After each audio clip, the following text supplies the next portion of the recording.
एक बनिए के 3 बेटे थे। एक बार जब बनिया बीमार पड़ा तो उसने तीनों लड़कों को बुलाकर पूछा कि तुम लोग क्या करना पसंद करोगे, किस तरह की ज़िंदगी बिताओगे। बड़े लड़के ने कहा कि वह दुकान से ही गुजारा कर लेगा। छोटा बोला कोई अच्छा सा व्यापार कर लूँगा। लल्लू जो कि सबसे छोटा था बोला मैं तो चोरी करूँगा। एक बार कहीं तगड़ा हाथ पड़ जाए तो बरसों तक कुछ करने की ज़रूरत नहीं पड़ेगी। उसकी बात सुनकर बन्नू को बहुत दुख हुआ। बोला बेटे चोरी करना आसान काम नहीं है, पकड़े गए तो मार मार कर भुर्ता बना दिया जाता है, उसके लिए अकल की बड़ी ज़रूरत है। लड़का बोला इतनी अकल तो मुझ में है, चाहे तो इम्तिहान ले सकते हैं। बनिए ने कहा कि तो तुम्हें दिल्ली जाकर अकबर बादशाह का घोड़ा चुराना होगा, जिसे पिछले दिनों काबुल से मंगाया गया है। यदि 1 हफ्ते के अंदर तुम घोड़ों के लेकर ले आए तो मुझे विश्वास हो जाएगा कि तुम्हारे में अकल की कमी नहीं है। अच्छा कहकर लड़का उसी वक्त दिल्ली की ओर चल पड़ा। दिल्ली पहुंचकर पाया कि शहर के चारों तरफ कड़ा पहरा है। वह बाहर सड़क पर रुक गया और सोचने लगा कि कैसे अंदर चला जाए। कुछ देर बाद उसने एक नाई को आते देखा। पास आने पर पूछा कि भाई कहाँ जा रहे हो। नाई ने बताया कि वह रोज़ हजामत करने शहर जाता है, यही उसका धंधा है। पूछा तुम कौन हो। लड़का बोला कि मुझे जानीराम कहते हैं और मैं भी इस शहर में जाना चाहता हूँ। नाई ने बताया कि शहर के अंदर वही आदमी जा सकता है जो कुछ काम करता हो, फालतू आदमी को शहर में नहीं घुसने दिया जाता। सुनकर जानीराम सोचने लगा कि कैसे शहर में घुसा जाए। नाई से वह बोला कि अच्छा भाई मैं वापस ही लौट जाऊंगा, लेकिन मेरी हजामत तो बनाते जाओ। नाई ने उसकी बात मान ली, बोला बैठ जाओ। जानीराम बैठ गया, किंतु पानी न होने के कारण हजामत कैसे बनती। तभी जानीराम ने दूर एक तालाब की ओर इशारा किया, बोला वहाँ से कटोरी में पानी भर लाओ, तभी हजामत बनेगी। नाई ने अपनी पेटी वहीं रख दी और पानी लेने चला गया। अब क्या था, जानीराम ने पेटी को कंधे पर लटकाया और अपने को नाई बताकर तेजी से शहर के अंदर घुस गया। शहर पहुंचकर वह एक भटियारी के पास रहने लगा। धीरे धीरे उसने भटियारी को काबू में कर लिया। उससे बोला कि अगर तू होशियारी से मेरा काम करती रहेगी तो मैं तुझे रोज़ 1 रुपये दूंगा। बुढ़िया राजी हो गई तो उसने बताया कि आज से मेरा नाम जानी चोर है, किसी को पता नहीं चलना चाहिए कि जानी चोर कहाँ रहता है। अगले दिन उसने एक पर्चा लिखकर बुढ़िया को दिया कि उसे ले जाकर दरबार में डाल दे। पर्चे में लिखा था बादशाह सलामत जानी चोर इस शहर में आ चुका है, वह आपके काबुली घोड़े को चुरा लेगा। बुढ़िया ने वह पर्चा अपने तोते को दिया। तोता उसी वक्त पर्चे को दरबार में डाल आया। बादशाह ने पर्चा पढ़ा तो चकित रह गया। जानी चोर की यह हिम्मत, ससुरे को घोड़े की पूंछ से न बंधवा दिया तो कहना। बादशाह ने ऐलान कर दिया कि आज रात को जो हमारे घोड़े की रखवाली करेगा उसे 500 रुपये इनाम में दिए जाएंगे। सुनकर एक लालची सुनार दरबार में पहुंचा और घोड़े की रखवाली का काम ले लिया। बुढ़िया से जानी चोर को जब मालूम हुआ कि सुनार ने घोड़े की रखवाली की जिम्मेदारी ली है तो उसने बुढ़िया से पूछा कि सुनार के घर में कौन कौन है। बुढ़िया ने बताया कि उसके माता पिता भाई बहन सभी हैं। उसका एक लड़का जवान है जो नौकरी करने परदेश गया है और कई वर्षों से घर नहीं लौटा। जानी चोर खुश होकर बुढ़िया से बोला कि अब काम बन जाएगा, तो लोहा पीतल और गिल्ट के कुछ टुकड़े जमा कर उसकी एक पोटली बना ले, बाहर से सुंदर रेशमी कपड़ा लपेट देना। बुढ़िया ने वैसा ही किया। शाम के वक्त जानी चोर ने पोटली बगल में रखी और सुनार की घर जा पहुंचा। घर पर उस रात सुनार की घरवाली और उसके लड़के की बहू थी। जानी चोर ने दरवाज़ा खटखटाया और माँ को पुकारा। सुनार की घरवाली बुढ़िया हो चुकी थी, आंखों से साफ साफ दिखता न था। आवाज़ सुनते ही उठ बैठी। बहू को भी जगा दिया। अरे मेरा सुमेर आ गया, बहू उठ देख तो, इतने दिनों के बाद सुमेर लौटा है। बहू भी उठ खड़ी हुई। माँ ने बेटे को गले लगाया, बोले कि अब तो तेरी आवाज़ रंग रूप सब कुछ बदल गया है मेरे लाल। हाँ माँ, 12 बरस में तो तू भी बदली बदली सी लग रही हो। पास ही बहू घूंघट काढ़े खड़ी थी। जानी चोर ने पिता के बारे में पूछा। मालूम हुआ कि वे आज पहरे पर गए हैं। शहर में जानी चोर आया है। वह बादशाह के घोड़े को चुराना चाहता है। रात में बहू ने बढ़िया खाना बनाकर उसे खिलाया। माँ अपने कमरे में सो गई। वह भी बहू के साथ कोठे पर जा पहुंचा।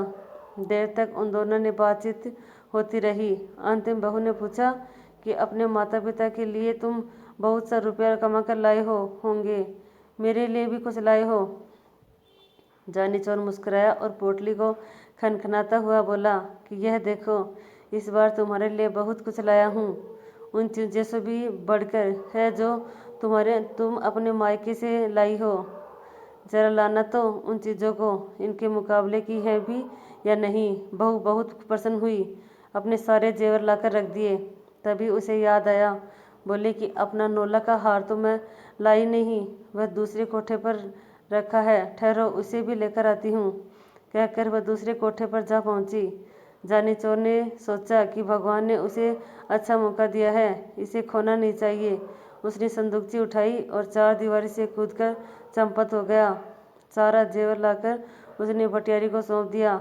अगले दिन घर लौटने पर जब सुनार को इस बात का पता चला तो उनकी बोलती बंद हो गई। कहाँ 500 रुपये के इनाम मिलने की खुशी थी और कहाँ हजारों की चपत पड़ गई।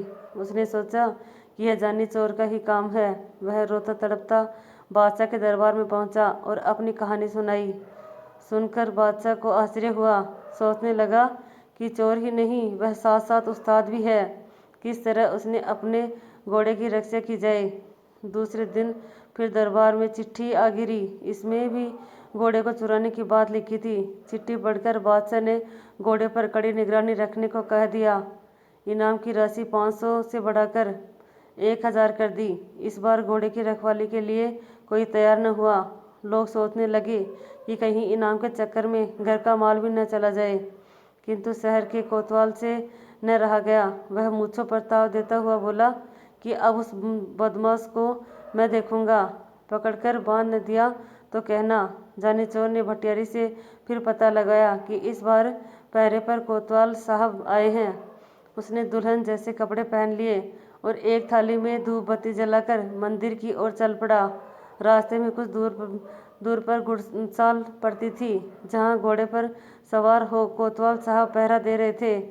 रात के समय एक सुंदर स्त्री को अपने पास से गुजरते हुए जब कोतवाल ने देखा तो रोकर पूछा कि आधी रात में किसकी पूजा करने आई हो? औरत घूंघट निकालकर बोली कि ठाकुर जी की पूजा करने आई हूँ। कोतवाल बोला, मैं भी तो ठाकुर हूँ। औरत हंसी के स्वर में बोली, हटो जी, क्यों मजाक करते हो? कोतवाल बोला, मजाक नहीं, सच कहता हूँ। तुम ठाकुर की पूजा करने चली हो, जबकि ठाकुर स्वयं तुम्हारी पूजा करना चाहता है। अच्छा, तो चलो वहाँ मंदिर में चलकर पूजा करना। ठाकुर खुशी से उछल पड़ा और अपने घोड़े को साथ लेकर मंदिर में चला गया। उसने घोड़े को बाहर बांध दिया। हथकड़ी, बेड़ियाँ और बंदूक लेकर औरत के साथ मंदिर के आंगन में जा धमका। हथकड़ी बेड़ियों को देखकर स्त्री ने पूछा कि ठाकुर जी, यह सब क्या है? कोतवाल ने बड़े प्रेम से उसे समझाया कि ये चोर डाकुओं के गहने हैं, मैं इन्हें पहनकर देखूंगी। यह कहकर स्त्री ने हथकड़ियाँ लेकर अपनी कलाइयों में डाल ली। उसकी कलाइयों से हथकड़ियाँ निकालते हुए कोतवाल बोला कि यह तुम्हारे पहनने की चीज़ नहीं है, तुम्हारी कोमल कलाइयाँ इससे बल खा जाएंगी। स्त्री ने हट की, नहीं जी, मैं इन चीज़ों को पहनकर देखना चाहती हूँ कि कैसी पहनी जाती हैं। अच्छा, तो रुक जाओ, मैं तुम्हें दिखाता हूँ इन्हें कैसे पहना जाता है। जैसे जैसे मैं बताता जाऊँ वैसे ही तुम मुझे पहनाते जाना। कहकर उसने अपने हाथों की हथकड़ी और पैरों में बेड़ियाँ डलवा दी। फिर मुस्कुराता हुआ बोला कि देख लिया, इस तरह पहना जाता है, अब इन्हें खोल दो। कोतवाल की बात सुनकर स्त्री जोर से हंस दी। उसने अपनी नकली वेशभूषा को अलग किया और बंदूक उठाकर कोतवाल की छाती पर रख दी। पूजा करोगे बरखुरदार? जानी चोर की पूजा करना क्या आसान समझा है? जानी चोर का रूप देखते ही कोतवाल के होश उड़ गए। गिड़गिड़ाता बोला कि भाई, इस बार माफ़ कर दो, आगे से कभी तुम्हारे आड़े न आऊँगा। किंतु जानी चोर कब सुनने वाला था। उसने कोतवाल को एक रस्सी से बांध दिया, उसके मुंह में कपड़ा ठूंसकर घोड़े पर बिठाया और बादशाह के महल के आगे फेंक कर चंपत हो गया। सवेरा होते ही शहर में हलचल मच गई। जानी चोर ने कोतवाल की वह दशा बनाई जो आज तक कभी न बनी थी। लोग जानी चोर के नाम से थर-थर कांपने लगे। दरबारियों को लगा कि अब उसके हाथों से घोड़े को बचाना मुश्किल है। दाव लगने पर वह घोड़े को अवश्य ही उड़ा लेगा। दरबार में फिर पर्चा आ गिरा जिसमें काबुली घोड़े को जल्दी ले भागने की बात लिखी हुई थी। इस बार 5,000 रुपये इनाम रखने पर भी कोई रखवाली के लिए तैयार न हुआ। बादशाह को बड़ी चिंता हुई कि किस तरह घोड़े की रक्षा की जाए और जानी चोर को जिंदा पकड़ा जाए। कोई उपाय न सूझा तो बादशाह ने स्वयं निश्चय किया कि वे अपने हाथों चोर को पकड़ेंगे। सोचकर बादशाह उसी काबुली घोड़े पर बैठकर पहरा देने लगा। जानी चोर ने पता लगा लिया कि इस बार स्वयं बादशाह पहरे पर हैं। वह एक बुढ़िया का रूप बनाकर मंदिर वाली सड़क पर जा बैठा और चक्की आगे रख अनाज पीसने लगा। सड़क के किनारे बुढ़िया को अनाज पीसते देख बादशाह ने पूछा, इस वक्त किसके लिए अनाज पीस रही हो? बुढ़िया हाँफती हुई बोली, ये क्या करूं सरकार, बुढ़ापा बहुत बुरा है और उससे भी बुरी चीज़ है गरीबी। दिन में मोहल्ले के बच्चे पगली कहकर चिढ़ाते हैं, इसलिए रात में यहाँ आकर काम करती हूँ। अभी अभी एक सिपाही आया था, पीसने के लिए गेहूँ दे गया है, अभी आकर ले जाएगा। सुनकर बादशाह घोड़े से उतर पड़ा। पूछा, क्या नाम था उस सिपाही का? बुढ़िया ने माथे से पसीना पोंछा बोली, नाम तो सरकार वह जानी जानी कुछ बता रहा था। बादशाह को विश्वास हो गया कि वही जानी चोर है। उसने बुढ़िया से पूछा कि वह कितनी देर में लौट कर आएगा? आता ही होगा सरकार। बादशाह ने सोचा कि चोर को पकड़ने का इससे अच्छा मौका नहीं मिलेगा। वह बुढ़िया से बोला कि तू मेरे कपड़े पहन ले और मुझे अपने कपड़े दे ताकि मैं उसे पकड़ लूँ। वह सिपाही नहीं चोर है, मैं उसे पकड़कर बादशाह के पास ले जाऊँगा। बादशाह ने अपने कपड़े पहनाकर उसे मंदिर के आंगन में भेज दिया। साथ ही अपना काबुली घोड़ा भी उसके हवाले कर दिया। स्वयं उसने बुढ़िया के फटे पुराने कपड़े पहन लिए और सड़क के किनारे बैठकर चक्की घुमाने लगा। हाथ में घोड़ा आते ही जानी चोर फूला ने समाया। वह तुरंत घोड़े पर चढ़ा और एड़ लगाते हुए बोला कि बादशाह सलामत, तुम चक्की पीसते रहो। जानी चोर यह भागा। बादशाह ने आवाज़ सुनी तो कलेजा धक रह गया। हाथ से चक्की छूट गई। वाह रे जानी चोर, तू तो अकल का पुतला निकला। उधर जानी चोर बादशाह की पोशाक में घर पहुंचा तो बनिया को विश्वास हो गया। बोला, शाबाश बेटा, अब तू जरूर चोरी कर सकता है, किंतु याद रख, गरीब को कभी परेशान न करना। ईमानदारी और मेहनत से कमाए गए धन पर डाका नहीं डालना और गरीब की सहायता करने में पीछे न रहना। अब जाकर बादशाह का घोड़ा वापस करा। सुनकर जानी चोर घोड़ा वापस करने निकल पड़ा।